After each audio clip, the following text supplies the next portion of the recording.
Do it for my birthday, because we're talking about a birthday whiskey Absolutely. today.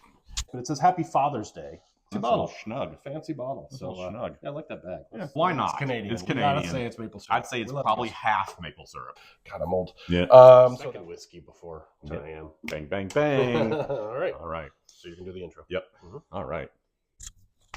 It's happy hour somewhere, so it's time for Drinkin' Dusties. That is what this is. Absolutely. I'm Charles Cox. I'm Steve Russell, Oh. and we both use this barrel space to open old bottles of whiskey, sometimes even a little other stuff, but most all the time whiskey, and see what we find out about their history while we do that, and then, of course, drink it and share our thoughts with you.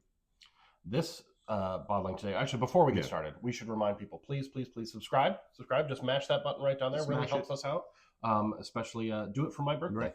Do it for my birthday, because we're talking about a birthday whiskey Absolutely. today. Got a birthday bottle. If you really want to wish Charles happy birthday, go the extra mile and support us on Patreon. Make a little donation, and we return that favor by drawing from our Patreon supporters and send out little tasters of the bottles that we open right here. I would love to send somebody a birthday bourbon gift, but it's not bourbon. Birthday bottle. Birthday bottle. Yeah, birthday bottle. The box of somewhat mystery. Yeah, this came with its own box has of mystery returned because Chad lost our box of mystery. But we do. Okay. Get into this. Okay, so concept of birthday bottle. Steve, recently we had a bottle of Old Granddad that Steve had from his birth year, 1965, which inspired me to try to find a bottle. And actually, I just dumb luck happened on this bottle from, as you see on the box, 1976. But it says Happy Father's Day. So I guess it could be for my dad. Yeah. Father's Day, 1976 was his first, Father's Day. After I was born. But cool. Anyway, it says happiness today, tomorrow, and forever. So this was obviously a gift box, which I'm sure looked a little more elegant in its day than the stained version we have. You mean without the mold in the back? Yeah. Well, we're not going to talk about that. So this is a Crown Royal. Yeah. So this is now... back then it was made by Seagram's. Got the bag and everything, baby. Yeah, now it's not. But this is, a huge brand. And yeah, it comes in the distinctive purple bag with the gold stitching. And it says fifth because it's a fifth. Bottle. But you see it's a little... Yeah, that's a fancy bottle. Snug. Fancy bottle. That's so snug. Yeah, I like that bag. Let's throw that on the floor. Yeah. No, let's leave it on here. All right, you like how that looks? Yeah. All right. So Crown Royal, Canadian whiskey, not bourbon, but definitely made in the bourbon style. And back then, I would just caution we notice we often have the current day bottle next to the old bottle. Nothing against Crown Royal, but basic Crown Royal, not meant for sipping. Yeah, it's a blend that's meant for cocktails. Now some of their nicer bottlings, their Northern Harvest Rye, their Noble Wheat, stuff like that. Those are excellent whiskeys. Northern Harvest Rye, if you can find it, is usually like $35, $40. That's a great bottle. But today we're just going to have the historic one. So, that's a cool bottle. But I found out in the process of this that it's only kind of a birthday bottle for me. So I'll explain. So you'll notice the number on the tax stamp is 64. 64, which is the year. So tax stamps are typically put on the year that something is distilled, not when it's bottled. Right. And because it's a blend of whiskeys of different ages, that means in 1964 is the youngest whiskey that was put in here. Right. So it's more of a Beatles bottle. So Beatles bottle, not birthday bottle. Yeah. When it was bottled. So we think, based on the box, that it was actually... So it was distilled in 64, bottled in 76. That would mean 12 years. Nice. But back then they typically put 12 on the label when they had a 12 year, because that was an older age for them. So my suspicion is that it was not that old in the bottle, but was boxed just boxed in 76. But anyway, regardless, I'm going to claim it. It's a birthday bottle for me. All right. So let's say a little bit about. Well, let me correct. So it's so you'll notice the tax strips are broken. Yes. Normally we crack things for the first time. I got this at along with a couple other bottles at a neighbor had passed away in my neighborhood, and we were on the road, and I got a call from a neighbor saying, hey, he's got, there's bottles of whiskey in this basement. So I got 5 bottles for $20, and this was one of them. This is why I got it for $4, because as you see, it's already been opened. Couldn't guarantee that it was still good in the bottle. We're about to find out. Haven't tried it yet. Oh, you haven't tried this? Haven't tried it yet. So I'm just going to open it up so we can, if it smells like vinegar, we know. Yeah. We don't want to drink it, but we're still gonna. We know the neighbor didn't get too far into the bottle. No. Actually, that smells pretty good. All right, you smell it, and that smells great. Yeah. You want to go ahead and pour it while I talk about Crown Royal? So they're the best-selling Canadian whiskey brand in the world. Many people call Canadian whiskey rye, but an important distinction is that Canadian whiskey Some of them don't even contain any rye. There's no stipulation they have to contain rye. In the U.S., a rye has to be 51% rye. So it's a bit of a. They don't claim it on the label. They don't say that they're rye, but a lot of Canadian whiskeys do have rye, and this one does have rye. We don't know how much because it's a blend, so they don't tell you the exact. As a matter of fact, Charles, it's a regal blend of treasured whiskeys of ancient lineage. So let's talk about that ancient lineage. Yeah, okay. Yes, do. So, because unlike many of our Dusties that do have storied histories, Crown Royal wasn't even launched internationally until 1964. But it was the year that this was bottled, interestingly enough, or sorry, distilled. But it was originally created in 1939, so not ancient, but still kind of old, to celebrate the Royal Tour of Canada. When King George VI and Queen Elizabeth, they made history. They were the first British monarchs to actually come to Canada, which, back then, part of the British Empire, Commonwealth. So they Canada wasn't founded until like the late 50s, right? It was like 10 years ago, pretty much. Right? Yeah. I mean, are they even independent now? Not sure. Just kidding, Canadians. We're joking. We love you. We love you. Love Canada. All right. So they took a cross-country train trip to see Canada, which is actually a great tourist thing to do. It's beautiful, awesome. Beautiful train. Yeah, one of the world's best train rides. Yeah. Anyway, so in celebration of their visit, Samuel Bronfman of Seagram, who ran Seagram's and a great whiskey showman.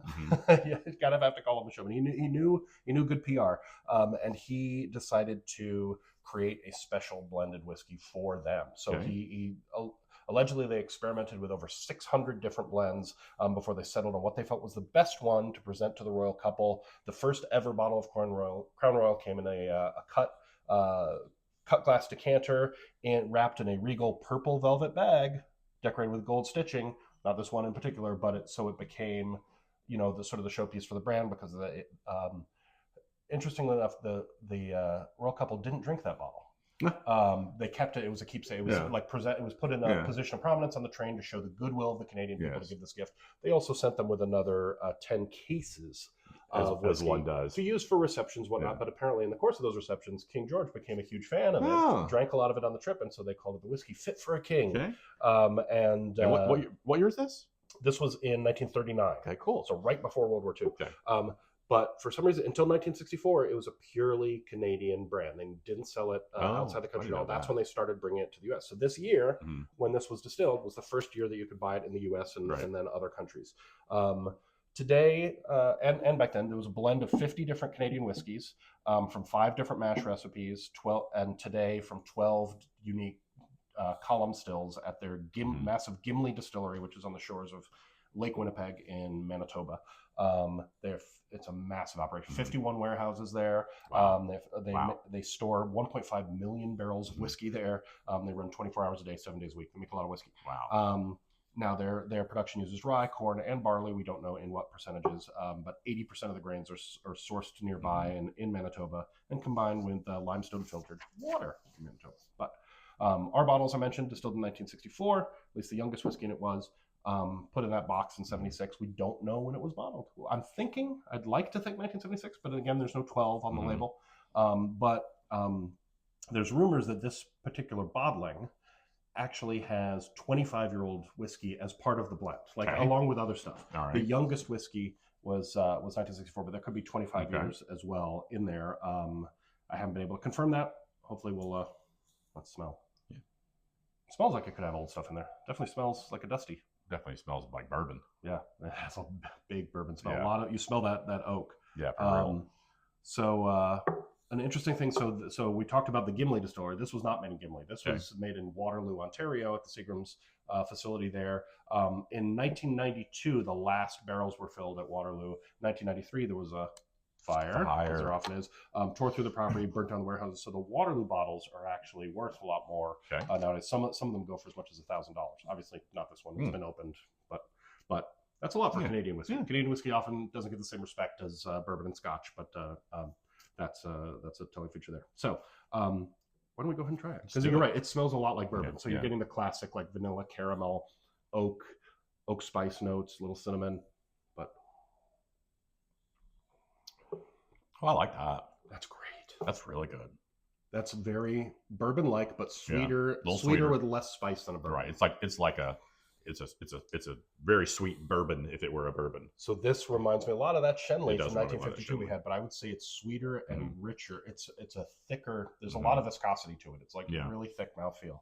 But that's wow. It's good. It's got a, it is sweet, but some of that sweetness for me is the thing that I like, which is caramel. Yeah, And I'm getting a lot of caramel, so that's the sweet that I like. Dare I say a little maple syrup? Absolutely. Why not? It's Canadian. It's Canadian. Gotta say it's maple syrup. I'd say it's probably half maple syrup. Yeah, it's probably just. My neighbor probably drank all the whiskey and just refilled this with maple syrup. Anyway, I'm gonna since the box said 76, and it's my birthday. Absolutely. Bottle. I'm going to talk a little bit about what happened in 1976. Happy bicentennial, you guys. Exactly. It was the U.S. bicentennial, and this year, of course, we're celebrating the semi-sesquicentennial. Semi-sesquicentennial. And apparently there's 2 other words for it that are also just as ridiculous. Well, when I was in college, I was the 250th graduating class from my college, and they called that in really pretentious Princeton fashion the bicenquinquagenary. Wow. That's worse. Because they wanted as many syllables as possible so you could justify your degree. Anyway, so yes, it was the U.S. bicentennial, and now we're celebrating the 250th. Yeah. So that was 50 years ago. God, I'm old. Yeah. So that was a huge celebration in this country. In presidential news, Jimmy Carter became president. Jimmy, who we lost last year. Yeah. So here's to you, Jimmy. Oldest president, surviving president in history. In China, Mao Zedong died, ending the Zedong era there.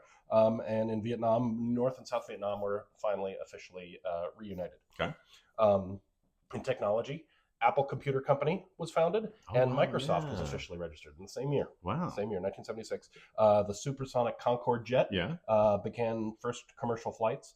VHS home video debuted. So that was the first, stomped down Betamax and transformed home video. I definitely didn't have access to a VHS in 1976. No, wasn't until I was only people who really wanted to watch porn did. I think they had to go to the theaters on Times Square, right? Right. In sports, in the Olympics, Nadia Comaneci famously got the first perfect 10 at the Montreal Summer Olympics in Canada. See, Canadian connection. Then Bruce, now Caitlyn Jenner, won gold in the decathlon at that same Olympics. In space news, space news, 1976 gave us NASA's Viking missions to Mars.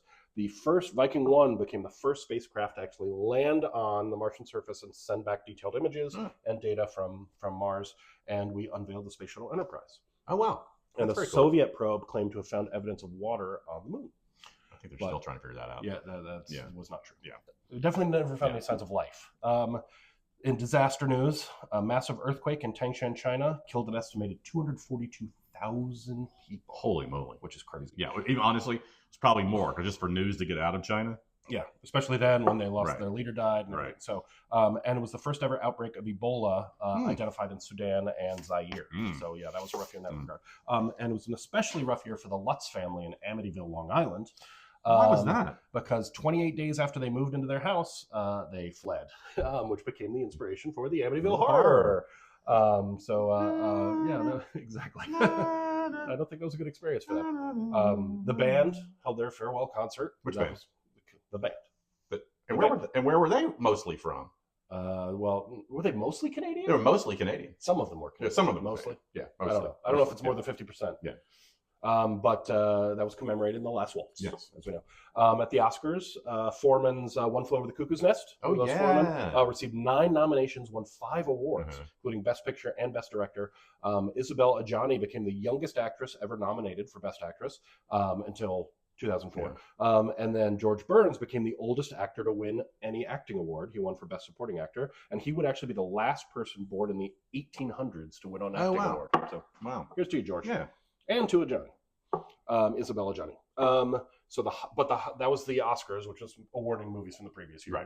So the highest grossing movies from that year were Rocky. Yep, of course. And I have run up those steps a couple times with a cheesesteak in my belly. It was not easy.